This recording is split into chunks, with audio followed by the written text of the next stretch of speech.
പ്രിയപ്പെട്ട ശ്രീ സിദ്ദീഖിനൊപ്പം ഞങ്ങൾ ഈ കരലാട് ലേക്കിൽ ഒരു പ്രധാനപ്പെട്ട ടൂറിസ്റ്റ് കേന്ദ്രമാണ് വന്നതാണ്. ആയിരക്കണക്കിന് ആളുകൾ വരുന്ന സ്ഥലമാണ്.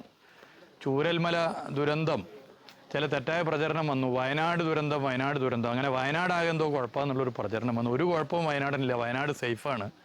സഞ്ചാരികൾ വന്നുകൊണ്ടിരിക്കുകയാണ്. ഇപ്പോൾ ഒരുപാട് ആളുണ്ട്. ബാക്കി നമ്മുടെ പ്രിയപ്പെട്ട സിദ്ദീഖ് പറയും. കർലാട് ലേക്ക് ഉൾപ്പെടെയുള്ള അതിമനോഹരമായിട്ടുള്ള ഇടങ്ങളാണ് ഇത്. നാച്ചുറലാണ്, പ്രകൃതിദത്തമാണ്.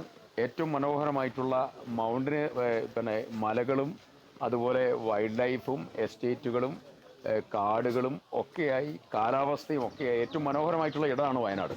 അതിലെ ഒരു പ്രധാനപ്പെട്ട ഡെസ്റ്റിനേഷനാണ് കർലാട് ലേക്ക്. ഇതിൻ്റെ മേലെ കൂടെ അഡ്വഞ്ചർ ജിപ്പ് ഉണ്ട്. ഇവിടെ മനോഹരമായിട്ടുള്ള പെഡൽ ബോട്ടുണ്ട്, അല്ലാത്ത ബോട്ടുണ്ട്, കയാക്കിംഗ് ബോട്ടിംഗ് ഉണ്ട്. എല്ലാമായി അതിമനോഹരം. പിന്നെ ആമ്പൽക്കുളം ഉണ്ട്. എല്ലാമായിട്ട് ഏറ്റവും മനോഹരമായിട്ടുള്ള സ്ഥലമാണ്. ആൾക്കാർ ഇപ്പോൾ വന്നു തുടങ്ങി. ഇപ്പോൾ നമ്മൾ ബോട്ടിങ്ങിന് വന്ന മലപ്പുറത്തു മലപ്പുറത്തുള്ളവർ വന്നു തുടങ്ങി. അതെ. അപ്പോൾ ഈ ആളുകൾ ഇങ്ങോട്ട് സ്വീകരിക്കാൻ പൂർണ്ണമായും സജ്ജമായി വയനാട് നിൽക്കുകയാണ്. ഒരു ചെറിയ തെറ്റിദ്ധാരണ നേരത്തെ മിനിസ്റ്റർ പറഞ്ഞ പോലെ ഉണ്ടായി. ആ തെറ്റിദ്ധാരണ വയനാടാകെ എന്തോ സംഭവിച്ചു എന്നുള്ളതാണ്.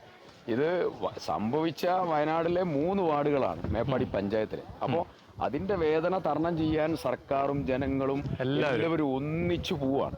നമ്മൾ തരണം ചെയ്യും, അതിജീവിക്കും. ഈ വയനാട്ടിലേക്ക് ഇനി ടൂറിസ്റ്റുകൾ വരുന്നത് വയനാടിന്റെ അതിജീവനത്തിന്റെ ഒരു കരുത്തും കൂടിയാണ്. ആ ആളുകൾ മുഴുവൻ ഇങ്ങോട്ട് വരണം. സാധാരണ മനുഷ്യർക്ക് അവരുടെ ജീവിതവുമായി ബന്ധപ്പെട്ട് കിടക്കുന്ന കൂടിയാണ് ടൂറിസം. അതിന് ഞങ്ങൾ എല്ലാവരും ഒന്നിച്ചു നിൽക്കുകയാണ്. എൻ്റെ കേരളം എന്നും സുന്ദരം, വയനാട് അതിസുന്ദരം.